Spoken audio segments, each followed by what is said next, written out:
School का पहला दिन, अंदर से थोड़ी एक्साइटमेंट और नर्वसनेस दोनों मेरे साथ स्कूल जा रहे थे, पर उस वक्त इतनी समझ नहीं थी कि मेरे अंदर कुछ चल रहा है। माँ पापा थोड़े घबराए हुए थे, पहली बार जो मुझे अपने आप से चंद घंटों के लिए दूर कर रहे थे। बॉय कट बालों में नारियल तेल, मुंह पे नाइसिल पाउडर, कान के पीछे काजल का टीका और यूनिफॉर्म में शर्ट और निक्कर पहन के मैं अपने क्लास के गेट के पास पहुंच चुकी थी, जहां मेरे जैसे ही कुछ नमूने मुझे नजर आ रहे थे, जिनमें से कुछ गला फाड़ फाड़ के इस उम्मीद में रो रहे थे कि शायद उनके पेरेंट्स आके उन्हें ले जाएंगे। तभी मेरी नजर पड़ी कोने के डेस्क पे बैठी एक लड़की पर। गोल्डन ब्राउन लॉन्ग हेयर, मासूम सा चेहरा, ब्राउन आईज, और इसने यूनिफॉर्म में शर्ट और स्कर्ट पहनी थी। इन शॉर्ट, जैसा मैंने कहानियों में सुना था प्रिंसेस होती हैं, बिल्कुल वैसी। और जब ऐसी गोल्डन अपॉर्चुनिटी मिलेगी प्रिंसेस के साथ बैठने की, तो वो भला कौन छोड़ेगा।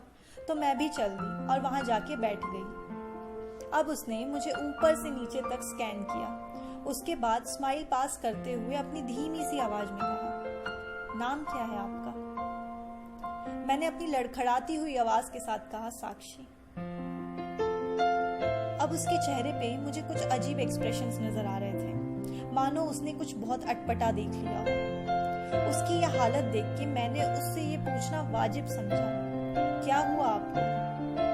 मेरे इस सवाल के खत्म होते ही उसके सवालों की लंबी लिस्ट चालू हो चुकी थी।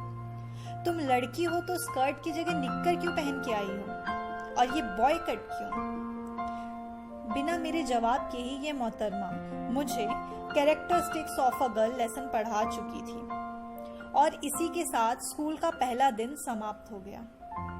घर जाके मुझे याद आया कि मैं तो उस प्रिंसेस का नाम पूछना ही भूल गई। अगले दिन का मेरा मोटिव ये था कि मुझे उसका नाम जानना है। इस बार उसने मेरे बैठने के लिए पहले से ही जगह बचा के रखी थी। मेरे बैठते ही उसने मुझे कहा, कल आपने मेरा नाम नहीं पूछा। मैं कुछ बोलती उससे पहले ही उसने बोल दिया, मेरा नाम ना हिमांशी है। अब हमारे वार्तालापों के सेशन चालू हो चुके थे।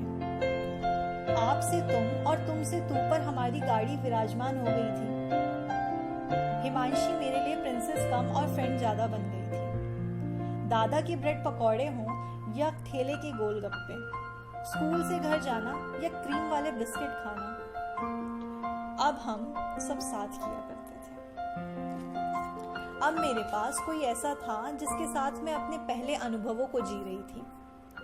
जाने अनजाने में, चाहे वो पहली चाय बनाना हो या रेशम के धागे से राखी बनाना, वो मुझे हर दिन कुछ नया सिखा रही थी।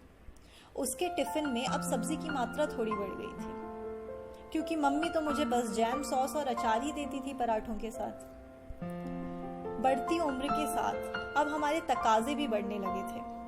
दोस्ती को 8 साल हो गए थे और 6th क्लास के एग्जाम्स सर पर थे, और इस बीच एक दिन वो अपने ख्यालातों में डूबी हुई थी।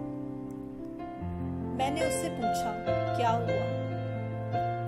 उसने कहा कि अब मुझे लगता है मेरी ग्रोथ रुक रही है, मुझे स्कूल चेंज करना पड़ेगा। मेरे पैरों के नीचे से जमीन तो खिसक ही गई थी, पर आज मुझे ये पहली बार महसूस हुआ था कि हाँ, शरीर के एक कोने में दिल सच में होता है और उसका दर्द बड़ा बेरहम होता है। पर पहली दोस्ती के लिए ये दर्द तो सहना बनता है, तो सह लिया। इन बातों के बाद मानो वो 1 साल कैसे उड़ गए पता ही नहीं चला।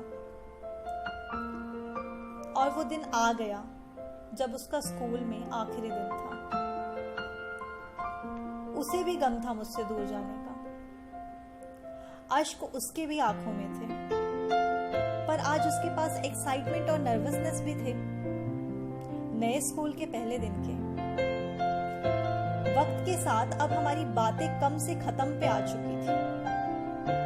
अब मेरी पहली दोस्त सिर्फ FB के फ्रेंड लिस्ट पे नजर आ रही थी, और वक्त के खेल ने अब हमें वहां से भी जुदा कर दिया था। आज मुझे नहीं पता वो कहाँ है और कैसी है, पर दिल के एक कोने में आज भी उसकी याद वैसी ही है। Thank you.